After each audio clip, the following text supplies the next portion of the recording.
আজকে আমার আলোচনার বিষয় পুরুষের থেমে থেমে প্রসব হওয়া কি যৌন অক্ষমতার লক্ষণ। অনেক যৌন অক্ষমতা রোগী, বিশেষ করে পুরুষ যৌন অক্ষমতা রোগী যখন চেম্বারে চিকিৎসা নিতে আসে অথবা মোবাইলে অনলাইনে যখন চিকিৎসা নেয়, তখন অধিকাংশই প্রশ্ন করে থাকে যে আমার প্রসাব ক্লিয়ার হয় না।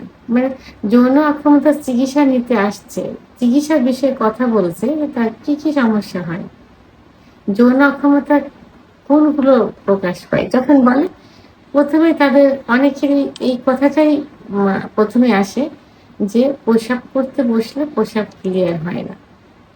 অনেক সময় বসে থাকতে হয়, প্রসাব বেরোচ্ছে, কিছু সময় পরে রানিং, কিছু সময় পরে থেমে যাচ্ছে।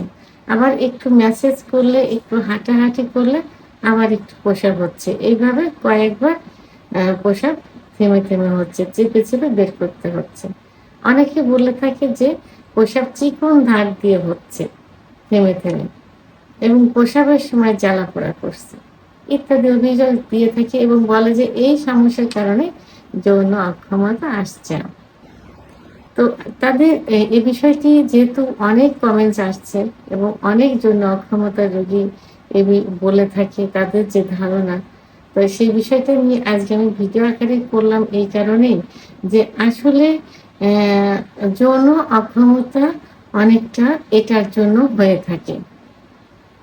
আর যৌন অক্ষমতার একটা লক্ষণও কিন্তু থেমে থেমে প্রসব হওয়া। কারণ যাদের প্রোস্টেট গ্ল্যান্ডের সমস্যা থাকে এবং ইউরিনারি ট্র্যাক্ট ইনফেকশন থাকে, বিশেষ করে যাদের প্রোস্টেট গ্ল্যান্ডের বৃদ্ধি থাকে, তাদের প্রসাব কিন্তু থেমে থেমে হয়, ক্লিয়ার মতো হয় না। প্রোস্টেট গ্ল্যান্ড অর্থাৎ প্রসাবের যে পথ নালী এবং প্রসাবের যে ইউরিনারি ব্লাডার, তার যে সংযোগ স্থান, যে ইউরিনারি ব্লাডার অর্থাৎ প্রসাবের থলির থেকে যে নালীটা লিঙ্গের ভিতর দিয়ে চলে আসছে, তার সংযোগ স্থল ইউরিনারি ব্লাডার এবং প্রসাবের নালী যেখানে মিলিত হয়েছে, সেখানে সুপারির মতো দুইটা অংশ থাকে, ছোট ছোট দুইটা অংশ। তো এই দুইটা অংশ যখন বড় হয়ে যায়,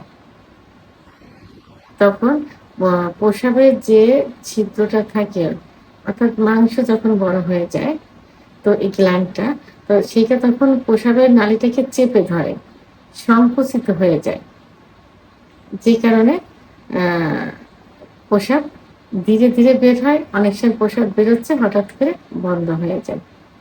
আর ইউরিনারি ব্লাডারে কিন্তু শুক্রাণুটা সুরক্ষিত অবস্থায় রাখে, বীর্যকে সুরক্ষিত অবস্থায় রাখে। তো এখন এইখানে যদি ইনফেকশন হয়, তাহলে অবশ্যই যৌন অক্ষমতা আসবে। এটা সাধারণত 40 বছর বয়সের পরে যে হয়, আর অভিযোগগুলো 40-এর পরেই সাধারণত আসে। দেখা যায় 35, 38, 40 এবং 40-এর পরে যে এই অভিযোগগুলো আসে, সেহেতু তাদের ধারণাটা একেবারে অযৌক্তিক না। অর্থাৎ তার যৌন অক্ষমতা ইউরিনারি প্রোস্টেট গ্ল্যান্ড বেড়ে গেলে হয়ে থাকে, ইউরিনারি ট্র্যাক্ট ইনফেকশন হলে হয়ে থাকে, সিরাম ক্রিটিনাইন বেড়ে গেলে হয়ে থাকে যৌন অক্ষমতা। আর এই যে প্রোস্টেট গ্ল্যান্ড বেড়ে গেলে এই লক্ষণগুলো আসে, থেমে থেমে প্রসাব। ইউরিনারি ট্র্যাক্ট ইনফেকশন হলে প্রসাবের জ্বালা পোড়া হবে, ব্যথা হবে, অনেক সময় আবার কোমরের ওখানে ব্যথা করে প্রসাব চেপে রাখা যাবে না। সেহেতু এটা সত্য যে যাদের প্রসাব থেমে থেমে হয়, তাদের যৌন অক্ষমতা হয়। কারণ এই থেমে থেমে হওয়াটা প্রসাবের ইনফেকশন এবং প্রোস্টেট গ্ল্যান্ড বৃদ্ধি, কিডনিতে ইনফেকশন ইত্যাদির কারণে হয়ে থাকে। তো এখন এখানে আমি আজকে 4টি মেডিসিন নিয়ে কথা বলবো হোমিওপ্যাথি এর জন্য।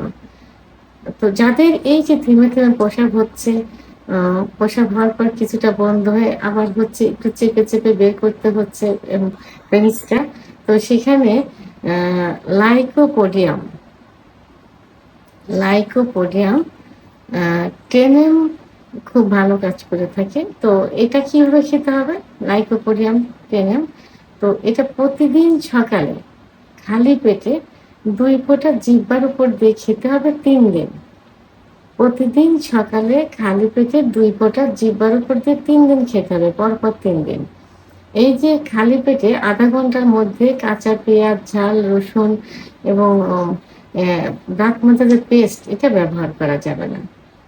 আচ্ছা, দ্বিতীয় যে ওষুধটি সেটি হলো কোনিয়াম টেনেম। কোনিয়াম টেনেম ওষুধটি কখন খেতে হবে?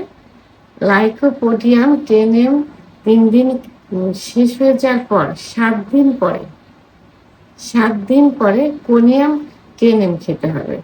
এটা ২ ফোঁটা জিহ্বার উপর দিয়ে সকালে খালি পেটে খেতে হবে পরপর ৩ দিন। ২ ফোঁটা জিহ্বার উপর দিয়ে সকালে খালি পেটে খেতে হবে পরপর ৩ দিন। তাহলে লাইকোপোডিয়াম টেনেম ৩ দিন খাবার পরে ৭ দিন পরে গিয়ে কোনিয়াম টেনেম খেতে হবে পরপর ৩ দিন। আর ২ টা মাদার টিংচার, এই ২ টা মাদার টিংচার ১ম দিন থেকেই চলবে।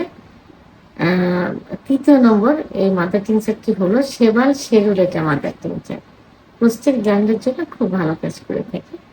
তাই সেবাল শেরুলেটা মাদার টিংচার ১০ ফোঁটা ঠান্ডা পানি সহ দিনে ৩ বার সেবন করতে হবে, খাবার ০.৫ ঘন্টা আগে অথবা ০.৫ ঘন্টা পরে।